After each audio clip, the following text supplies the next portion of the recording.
De retour dans Les Extrémistes, merci d'être avec nous pour cette seconde partie d'émission. Je suis toujours en compagnie de Mehdi, Zatou, André Zetoun et Kamel.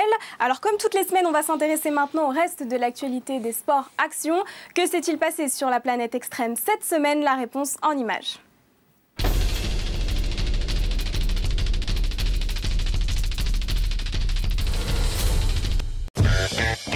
On commence avec le BC1 qui approche désormais à grands pas. Tout le monde attend avec impatience ces championnats du monde de breakdance qui auront lieu cette année à Moscou. Les 16 b-boys les plus doués au monde vont s'affronter en 1 contre 1 dans une compétition à élimination directe. Parmi les grandissimes favoris, le Brésilien Neguin, vainqueur l'an dernier à Tokyo. Le BC1 sera bien sûr à suivre en intégralité sur MCS Extrême.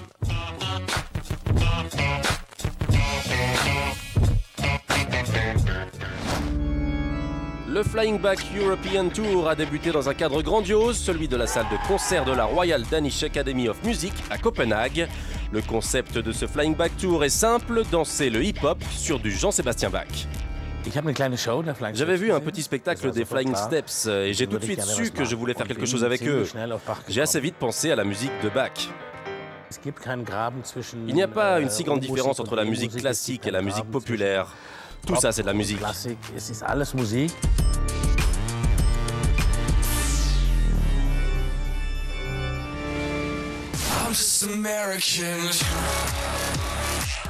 Elias Amboul termine vainqueur du Fridge Festival de Budapest pour la 2e année consécutive.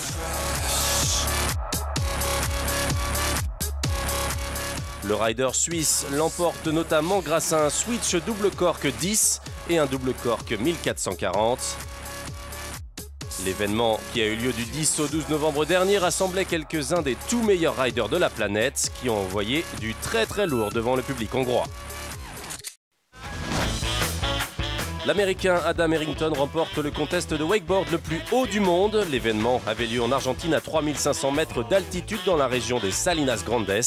Seulement 6 participants, mais du très beau monde, avec notamment la légende vivante du wake, l'Américain Parks Bonifay.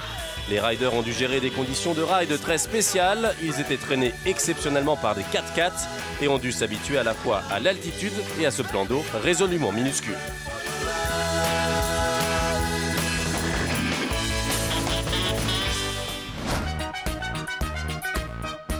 On termine avec une compétition de softbox à Santiago du Chili. Comme toujours, les compétiteurs ne se sont fixés aucune limite pour construire leur bolide de la mort. Des bolides fringants à l'arrêt, mais un peu moins à la fête en mode descente. Pour la tenue de route et la robustesse, certains constructeurs devront revoir leur copie.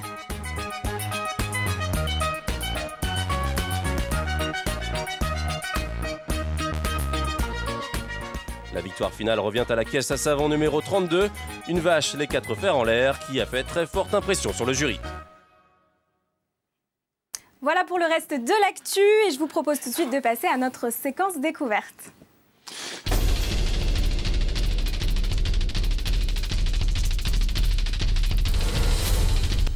On change donc de destination, on va passer de la Thaïlande à la Grèce, mise en lumière aujourd'hui d'un autre sport de combat. Il s'agit du pancrace, un sport de combat complet qui combine technique de boxe et celle de lutte. Alors messieurs, qu'est-ce que vous pensez du pancrace? Moi j'en pense que du bien. Je pense que du bien. Honnêtement, c'est un sport, j'ai l'impression que c'est l'évolution de...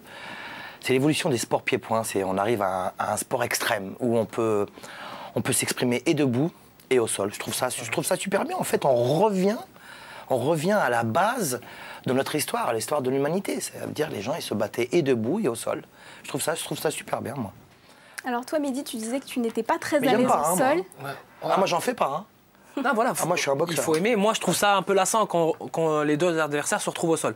Mon point de vue ou quand je regarde la télé, d'accord? Après, pour ma part, j'aime pas aussi le sol.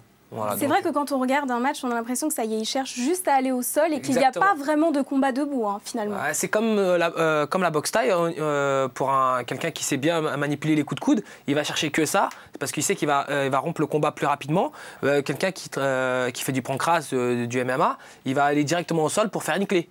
Voilà. En même temps, ça reste quand même vachement technique. C'est pourquoi il y a, pour les néophytes comme nous, enfin, quand on regarde, c'est vrai qu'on a un œil, on n'a pas un œil averti. En revanche, quand même, c'est quand même un sport. très extrême, quoi. C'est très physique, c'est beaucoup d'engagement, beaucoup de préparation. Moi, j'ai beaucoup de respect. C'est très complet aussi, hein, parce que le Muay Thai, d'un seul coup, de sport à part entière, devient un outil finalement pour le pancrace. Exactement. Et là où le Muay Thai s'arrête, c'est-à-dire, tu le disais tout à l'heure, Mehdi, on peut saisir et projeter, mais on ne va pas plus loin. Là, évidemment, on va plus loin. Et est-ce que finalement, dans les arts martiaux, on n'a pas depuis tout le temps cherché une véritable recherche d'efficacité avec la réponse à l'éternelle question, quel est l'art martial le plus fort, le plus complet? Et est-ce qu'on ne va pas justement vers des réponses avec ce genre de sport? C'est exactement ça, c'est l'évolution logique. Moi, je ne dis pas l'évolution logique, je dis la révolution logique. C'est un sport révolutionnaire qui revient. C'est tout à fait normal. On est très fort debout et il faut qu'on soit très fort au sol. Donc on doit être très fort partout. Et comme tu le dis si bien, la boxe thaï aujourd'hui, elle devient qu'un outil. Alors justement, il y a des boxeurs thaï qui se mettent au MMA ou au pancrace. On va expliquer la différence entre les deux disciplines, hein, parce que le MMA n'est pas autorisé aujourd'hui dans sa pratique en France, enfin dans ses compétitions en tout cas. C'est le cas du pancrace. Il y a aussi des gens qui viennent du sol et qui viennent s'adapter justement en complétant avec des techniques de Muay Thai. Est-ce que tu as ce genre d'élèves chez toi? J'en ai beaucoup. J'ai même une personne qui est extrêmement connue dans le milieu du pancrace et puis dans le milieu de... C'est un des plus grands lutteurs, enfin c'est un des plus grands Free fighter, on va dire. Ouais, free fighter en France dans sa catégorie et en Europe et dans le monde, il fait partie des meilleurs. Je peux dire son nom. Oui, bien sûr. Ouais, Nicolas Régnier, c'est un phénomène. Et il vient à la boxe chez moi, enfin il vient à la salle pour justement parfaire ses techniques debout. Mais bon, voilà, je pense qu'ils ont besoin de nous. Hein. Ils ont besoin de nous. Ils ont besoin de nous. J'ai vu il n'y a pas longtemps, on avait le grand champion de MMA, comment il s'appelle le Canadien, là exactement, Georges Saint-Pierre, qui a fait appel à un ancien champion du monde de boxe thaï pour lui donner des leçons. Donc il lui a payé le billet d'avion, tout ça, il lui a fait venir pour vraiment... Ça prouve qu'ils ont besoin de vraiment notre soutien au niveau de... Ils ont besoin un peu de tout le monde, je crois. Est-ce que vous n'avez pas peur justement qu'ils s'appuient un peu sur votre savoir pour ensuite finalement un peu l'englober, le phagocyter et le supplanter? Un amoureux de la boxe, de la boxe, mais je peux pas même parler de la boxe anglaise tout court, la boxe classique. Ça reste un amoureux de la boxe classique. Je veux dire, moi je suis toujours amoureux des mêmes sports, j'en aime d'autres. Ça ne changera pas. Mais un amoureux, en revanche, ça peut susciter l'engouement pour plein de nouvelles générations de pratiquants, ça c'est vrai. C'est pas négligeable, hein, c'est un point très important. Quoi qu'il en soit, aujourd'hui, le pancrace, dans sa formule française, c'est-à-dire sans les frappes au sol, est intégré dans les disciplines associées de la FFSCDA. Ce qui veut dire qu'aujourd'hui, les compétitions sont reconnues. Oui, bien sûr, il y a du monde. Hein. On retourne donc aux origines. Le pancrace était apparu 400 ans avant Jésus-Christ dans les premières éditions des Jeux Olympiques. Il avait ensuite disparu. Il était réapparu. Les gens, hein. Oui, c'était une autre tenue. C'était très très violent, hein. Des combats allaient jusqu'à la mort. À la mort. À ce moment-là, oui. Nu et mort. Il est revenu dans les années 90 au Japon. On l'a écrit autrement, on l'a écrit avec un S à la fin et non pas CE comme aujourd'hui. On avait affaire à ce moment-là aux prémices du MMA avec des grands champions de l'époque comme Ken Shamrock, Bas Rutten, Jason DeLucia, tous ces champions qui sont partis ensuite faire ce qui est devenu l'UFC. Aujourd'hui en France, on s'adapte évidemment à la législation. On doit être dépendant évidemment d'une fédération agréée par le ministère de la Jeunesse et des Sports. C'est donc le cas aujourd'hui du pancrace. On est allé rendre visite un petit peu chez Cyril Diabaté à la Snake Team, voir un petit peu les entraînements. On le voit, c'est complet. Hein. Il y a autant du pied-point donc, que du travail au sol, du jiu-jitsu, de la lutte, des clés de bras, des soumissions. Voilà, beaucoup pensent que c'est l'avenir aujourd'hui des sports de combat. Je le pense, moi. Je le pense sincèrement. Aujourd'hui aussi, on fait des organisations aussi. Comme tout à l'heure, je parlais sur on organise toujours des galas de boxe avec toujours des combats de femmes, de poids lourds. Aujourd'hui, il faut savoir aussi qu'on organise aussi des combats de multi-box. C'est-à-dire, on va organiser du kick, du K1, de la boxe thaï et du pancrace, inclus dans la même soirée. Donc vraiment pour inciter les et ça, c'est vraiment possible grâce à la spécificité de cette fédération. La chance qu'ils ont, c'est que dans énormément de pays à travers le monde, en Europe, plus particulièrement en Amérique du Nord aussi, c'est qu'ils ont des grosses chaînes de télé qui sont là, quoi. Tu te rappelles quand on est parti à Las Vegas, on avait vu des affiches 10 mètres sur 10 mètres. Il y a un gros engouement, il y a beaucoup d'argent, il y a beaucoup de sponsors. Enfin, il y a des grands champions, donc forcément, ça génère, quand ça génère beaucoup d'argent, ça génère beaucoup de gens aussi. Donc il y a un gros engouement autour autour de ça. Et Cyril, là, Cyril Diabaté, qui est mon poteau depuis des années, c'est un pur produit. Il vient de la boxe et puis... il a été champion du monde, hein, de ouais, boxe thaï. il vient de la boxe. C'est un pur Muay Thai, hein, c'est un pur produit de la boxe. Et ensuite, il a évolué. Et puis, aujourd'hui, il fait partie des locomotives des sports free fight en France. Oui, puisqu'il a intégré la formation la plus prestigieuse avec l'UFC. Moi, j'y crois à l'avenir de ce sport, vraiment. Vraiment, mais le temps que les pouvoirs publics se mettent en place, aujourd'hui, ce qui pose le principal problème, ce sont les frappes au sol. Hein, c'est quelque chose qui est assez mal perçu par les pouvoirs publics. On a eu un problème avec la boxe. Hein.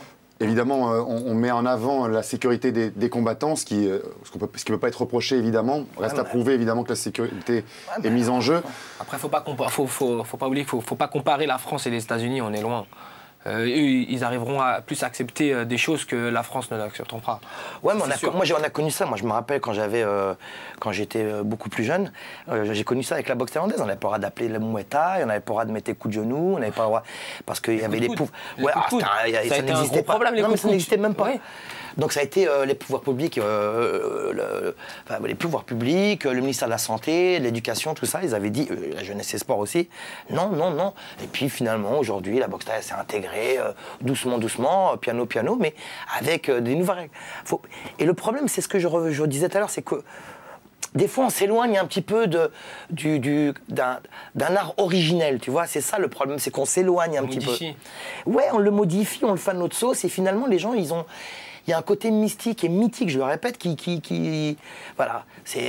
Mais moi, je crois vraiment à l'avenir du free fight. Enfin, je sais pas comment. Ça veut dire qu'aujourd'hui, le pancrace, du fait de son acceptation par la fédération, peut être un ticket d'entrée pour la reconnaissance du MMA dans les années à venir. Et vous confirmez que les deux sports de combat peuvent cohabiter ensemble. Ah, bien sûr. Sans que ce soit au détriment de l'un. Mais dès que ça reste un sport de combat, nous, on avait besoin, moi, il y a quelques années, on avait besoin de la boxe anglaise.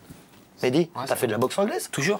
On a besoin de la boxe anglaise. On avait une section le vendredi, on faisait que de la boxe anglaise. Et la boxe anglaise, elle fait partie intégrante de la boxe thaï aujourd'hui. Ah oui, moi, je sais que quand il y a des élèves à moi qui arrivent à un niveau certain, je leur dis, va te faire un petit cours de boxe anglaise une fois par semaine, avec des professionnels de la boxe, parce qu'on en a besoin. Et donc, ça va être la même chose avec le pancrace et free fight. Très bien, merci Kamel pour toutes ces précisions. Alors Mehdi, champion d'Europe, prochain objectif? Là, on est sur un tournoi mondial, hein, comme l'a pu dire Kamel. Hein. Je suis sur la MPL, donc c'est un tournoi mondial qui se déroule sur toute une année, où je vais boxer là, prochainement en Thaïlande. Voilà. D'accord, alors bonne continuation à merci. toi, bon courage. André, Merci, il est possible qu'un jour je passe si tu me dis que tu as beaucoup de femmes chez toi. Alors Virginie, ce serait vraiment avec plaisir. Vraiment, tu serais la bienvenue. Merci encore à tous. Mais si tu as des amis, tu peux les ramener aussi. Tu peux les ramener aussi. Amis femmes, hein, bien sûr. Merci à tous d'être passés. Merci Mehdi, André et Kamel. C'est la fin de notre émission. Rendez-vous mercredi prochain, 18h sur MCS Extrême. D'ici là, vous pouvez consulter le programme sur le site de ma chaîne Sport et rejoignez notre communauté Facebook pour avoir toutes les infos sur le programme à venir qui s'annonce alléchant. Merci encore et à très vite pour toujours plus d'action.